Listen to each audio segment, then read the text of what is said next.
welcome to the chat on Newsday Amarillo and News Channel 10-2. I'm David Lovejoy. Rhonda Lahnert. And I'm still Chuckalicious, Chuck Williams. It is Wednesday. You know what time it is. Better. Get better. Our man Jody Holland joins us each and every week. Jody, I want to tell you, great job at the Good Scout Luncheon last week. Great program, great speech by the General.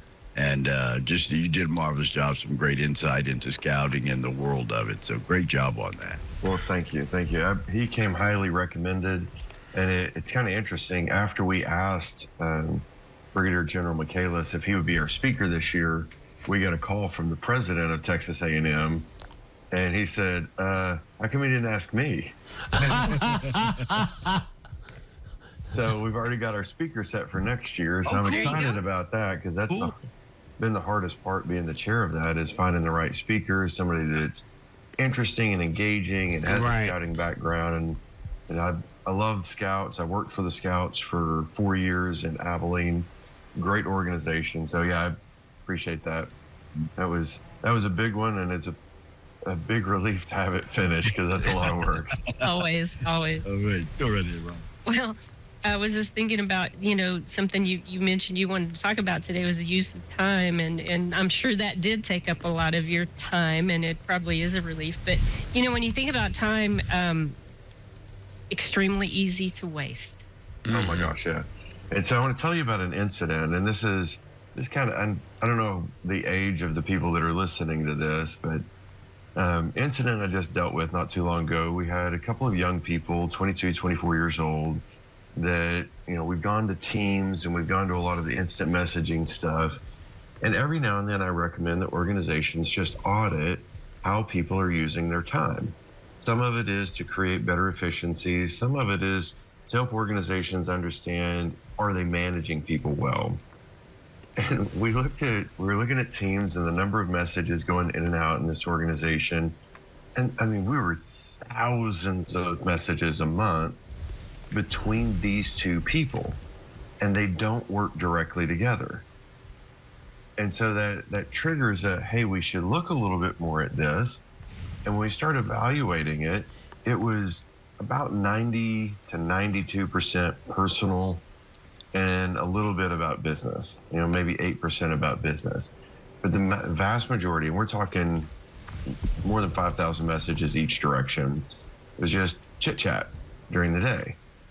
And what was interesting about it is these are the same two people that were complaining they just didn't have enough time to get their job done, and they needed to hire them some help.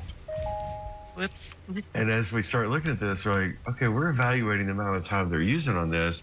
And it was over 30% of their time, mostly complaining about stuff in life. Some of it about business, some of it about their bosses, some of it about just life in general, a little bit about politics as well, but just complaining about stuff. And so if 1/3 roughly of your time is spent not working, then you violated the contract of work. And from a HR standpoint, that's called theft of time. Wow. So you can get written up, you can get suspended, you can get fired for stealing time from your employer. And employees a lot of times don't recognize that we have an agreement when a person goes to work for us that from this time to this time, you do work. And the work is supposed to be related to the actual job that you have. And if you're not doing that work, then you're stealing time from your employer. Now, I want to do this as a caveat the other direction.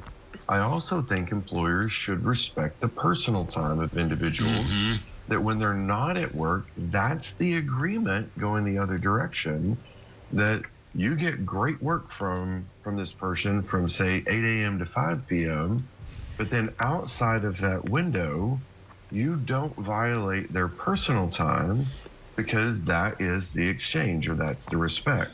So I did a little research, and there is an association called the American Payroll Society, and they were looking at the amount of time that gets, quote unquote, stolen based on a comparison to payroll. They said for every $1 million in payroll, $70,000 of that is given to people to not actually do their job.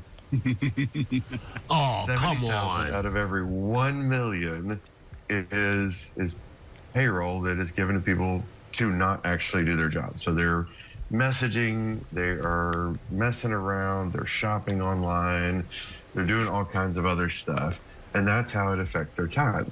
What I have recommended since about the year 2000 to companies is you need to do time audits, really about twice a year. I used to recommend 4 times a year. I kind of backed it off to about twice a year to see how people use their time. Is it being effective? Are they doing what they're supposed to do? And are you managing the way that you're supposed to? So I want to take it in a slightly different direction. The reason people waste their time, according to Harvard Business, is typically because they are disengaged. And most of that disengagement is a result of not being managed or led effectively. When we have the right leadership in place and the right leadership skills in place, people show up and they want to do a good job. When you have the wrong leadership in place or the wrong leadership skills being implemented, they typically don't want to do their job. And think about people work for people, not for companies. So we correlate this theft of time. We have to understand that there's a lot we as managers can do. And a lot of that is, are we building the kind of culture that drives people to a purpose that matters, and that we manage them in a way that they get excited to show up to work? And those become the two factors, and that's kind of the guardrails, as you would, that Harvard talks about is, are we building this kind of culture where we go, wow, what we're doing really matters. There's a purpose here, there's a vision here, I'm excited to show up. And then the second guardrail, the other side of that is, and I have a manager who manages me in such a way that I'm excited to show up even on a Monday. So I think you put those guardrails in place, and all of a sudden you don't have the theft of time. So that was the research that I was doing this last week, is looking at it from that perspective of, okay, is it a problem? Well, yes, it's a problem. It's also a problem of reaching out to people when we're not paying them and expecting them to answer their text messages and emails and things like that. And then the other side of the problem is, if we look at this and we go, well, what causes it? Well, what causes it ultimately is going to be the way that we manage or lead people. That's why it's so important that we're developing our supervisors and developing the potential of our managers so that they can get this right. And I'm in Champaign, Illinois. That's actually what I'm doing today, is talking about how you develop your managers to lead the next generation of leaders. Mm-hmm. You look at the use of, like you said, you looked at text messages, you looked at phone calls. I think with the advent of more of that social media style stuff, that more instant messaging, it almost invites the employer to step in. They think, well, you're on Facebook anyway, so I'll send them a message about work. It seems like because we have a tie-in to Facebook or whatever social media, it's bled over into the work world. They think that's the arena for work. Yeah. And we blurred the lines there both directions. And I think clarity of expectation is really important. When you first hire someone, be really clear about what the working hours are and the working expectations. But you have to be realistic as well. And I do deal with employers that from time to time, they're like, look, if they work for me, I own them. Like, that's not how life works. No. Yeah. You don't own them. Yeah. You have a contract with them that says you work these hours and accomplish these things. And I also say, for the most part, I'm just really clear about what I expect as far as outcomes.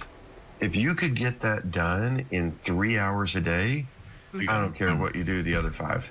Yeah. Right. Yeah. I really don't. I want the outcomes. I don't want the time. I want the outcomes. But most people are not clear on their outcomes, so they manage time. I think we have an issue with how people look at time. There's a generational thing that goes on. We're going to take a quick break. When we come back, the phrase that drives me crazy, right here on the chat on Newsday.